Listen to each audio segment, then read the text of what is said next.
E aí, gente, como eu falei na aula passada, vocês fiquem à vontade, né, para, para fazer aí colocações, intervenções, né, que vocês acharem pertinentes, né? Alguma pergunta, algum comentário, enfim, fique à vontade. Seja aqui no chat, né?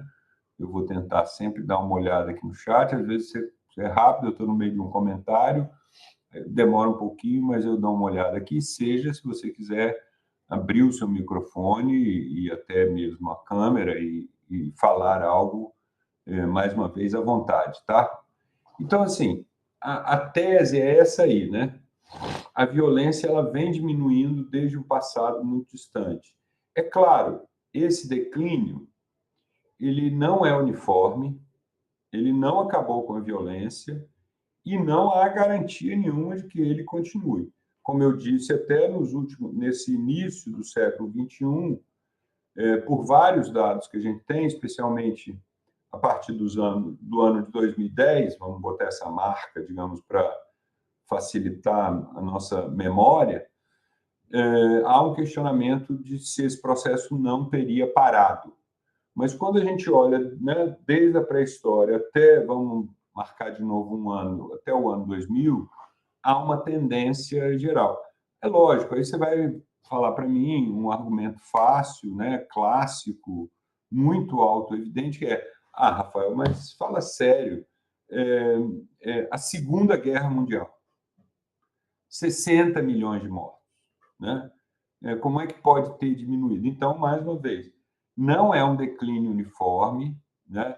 E não zerou a violência. Mas aí, logicamente, o meu raciocínio ele tem por base dados, fatos e análises, e ele leva em conta também uma coisa que é esse declínio relativo, né? Uma coisa é você ter 10 casos de um evento qualquer, você tem 100 pessoas num grupo, 10 pessoas estão gripadas, você tem 10% de pessoas gripadas. Você tem 1 milhão de pessoas num grupo. 1.000 pessoas estão gripadas, é lógico, tem mais, em número absoluto, a gripe é maior, tem 1.000 pessoas em vez de 10, mas em números proporcionais, a violência é menor. Então, claro que esse argumento da diminuição da violência, ele leva em conta esses vários aspectos, né? Mas ele e eu pretendo argumentar e mostrar isso para vocês, ele é inconfundível, ele é visível nessa escala, né, de vários milênios, e ele envolve desde guerras até uma coisa menos, que às vezes a gente não considera, né, ou pensa que é menos significativa no que tange ao tema violência, até o castigo físico de crianças, né? Então, assim, todos esses eventos de violência, e aí é importante a gente voltar lá na palavra, na discussão que apresentamos aqui na aula passada, né? Então, assim, é aquele tipo de violência que a gente está falando, que envolve questão, né, da intervenção física, direta ou indireta. Então, claro que tem outras violências que eventualmente podem estar aumentando, porque às vezes nem eram consideradas como tais, e como você tinha digamos assim, um excesso, uma presença muito significativa, uma ocorrência muito grande de violência física, essas outras violências não precisavam acontecer, né? Por exemplo, a chamada violência simbólica, né? Então, estamos falando aqui dessa violência específica, e eu, como disse, pretendo ir demonstrando isso para vocês hoje e quinta-feira. Nenhum aspecto da vida ficou intocado, né, pela redução da violência. Hoje, a gente não nota muito isso, né?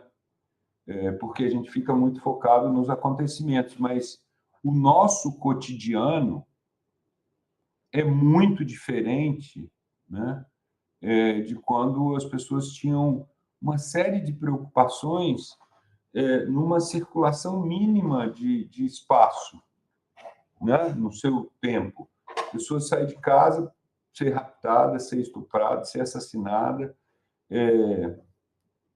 Isso tudo mudou muito, né? Claro, existe rapto ainda hoje, existe estupro ainda hoje, existe assassinato ainda hoje, né? Mas isso mudou muito. Então, essas questões são importantes da gente ir percebendo o que mudou no cotidiano da nossa vida social, econômica, política, cultural, que ocasionou, né, essa redução da violência, certo? A trajetória histórica da violência, ela afeta não só a própria experiência, digamos assim, da violência, muda como ela acontece, mas também como ela é entendida, né? É importante a gente perceber isso. Como houve, no nosso caso de hoje, e isso impacta a nossa percepção, né? Nossa, que eu falo não é só nossa aqui, não, das nossas sociedades, né? Impacta a nossa percepção da ocorrência da violência. Por isso, daqui a pouco nós vamos discutir, né? Por que a gente, às vezes, não concorda que a violência está diminuindo? Porque nós temos uma compreensão ampliada, coisas que décadas, séculos, milênios atrás nós não consideraríamos violência. São coisas que hoje nós, né, nós não aceitamos mais e consideramos violência. Então, é importante, né, a gente perceber isso.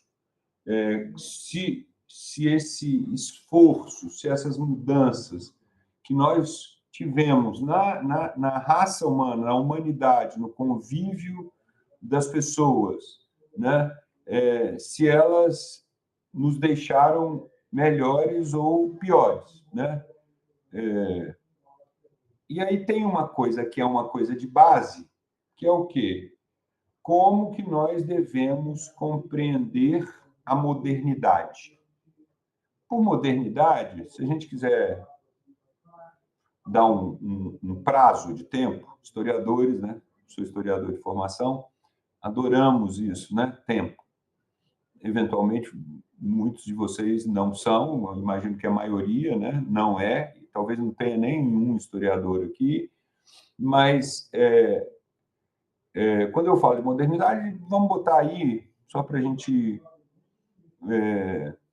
definir um espaço-tempo, né? Razoável. Estou falando aí dos últimos 500 anos, né? Como é que nós vamos compreender essa modernidade?